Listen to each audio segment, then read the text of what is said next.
Today I'm going to show you how to start practicing to use the chalk pastels.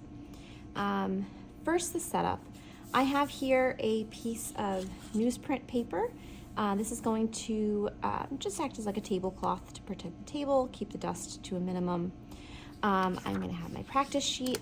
I have a container of pastels for each table, one container per table.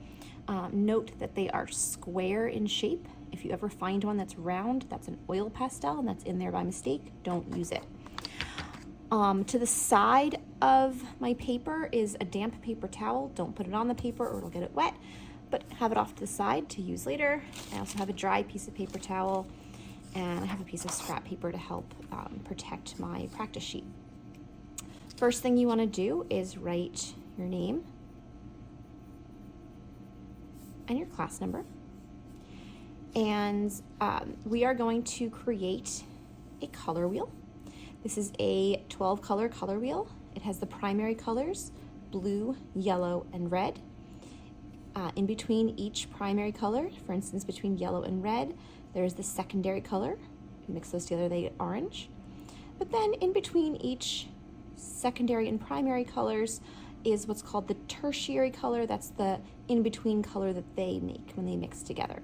So for in this case, it's yellow-orange. The tertiary colors are always named by what is around them. So you're going to take your pastels that most clearly match the colors you're using. There might be more than one red, that's okay. There might be more than one blue. Just try to find one that you think represents that color the best. Okay, and you just apply the color. It's a little different than coloring with a crayon because, there isn't really like a point to it, so you have to get used to coloring in the lines. Now, as you put this color down, it's going to create some chalk. You have to be really careful with the chalk that you don't smudge it, that you don't breathe on it or blow on it, because it's going to make a mess. While the chalk is there, you can use your finger and redistribute the chalk to fill in any white spots. Now your finger is dirty, so always just be careful of that. Now this extra chalk, I again don't want to make a mess of it. On each table there's going to be a little red bin. That's going to be your garbage. So watch what you do. You take this, put it over the garbage, give a little tap. And now the loose dust is in the garbage. Someone else can use that garbage, and it's not going to get all over your paper. Okay, now being aware that my finger is dirty, I'm going to put some orange down. Now I'm not going to use this finger, I'm going to use a different finger to fill that in.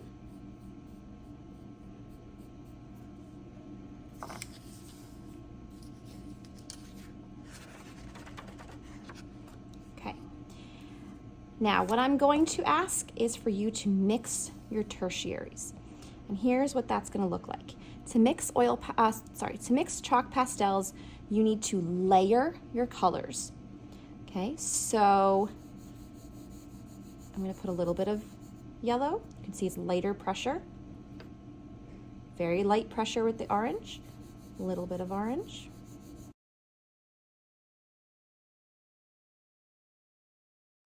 Go back with the yellow. And you want it to be an in-between color. So if it's looking too much like one color, you add more of the other color. Now with my finger, that's the lighter of the two colors, I'm actually going to blend the chalk, that dust together. And you can see how it's an in-between color.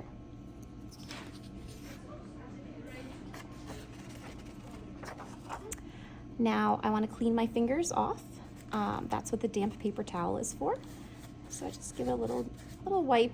This may not take everything off, but it'll take the loose stuff off.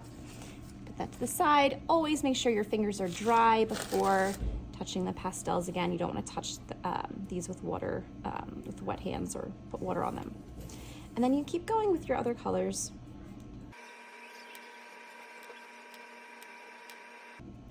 You want to look and make sure it's somewhat in between those two colors.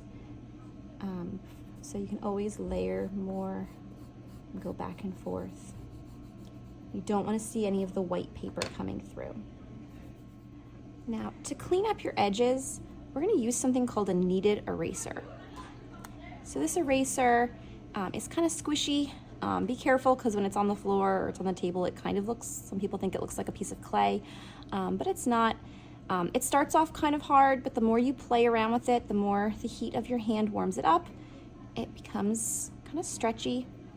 And what this does is it will pick up some of the color. So if you get color where you don't want it,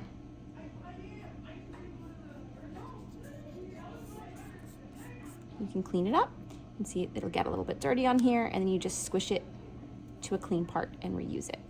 Make sure you do not throw this away and you put it back when you're done.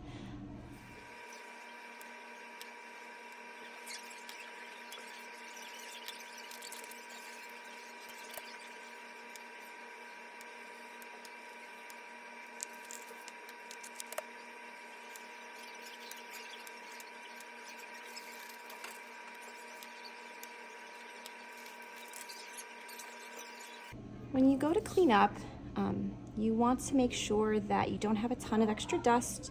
So shaking it out over the garbage and cleaning it up with the excess dust with a kneaded eraser is good.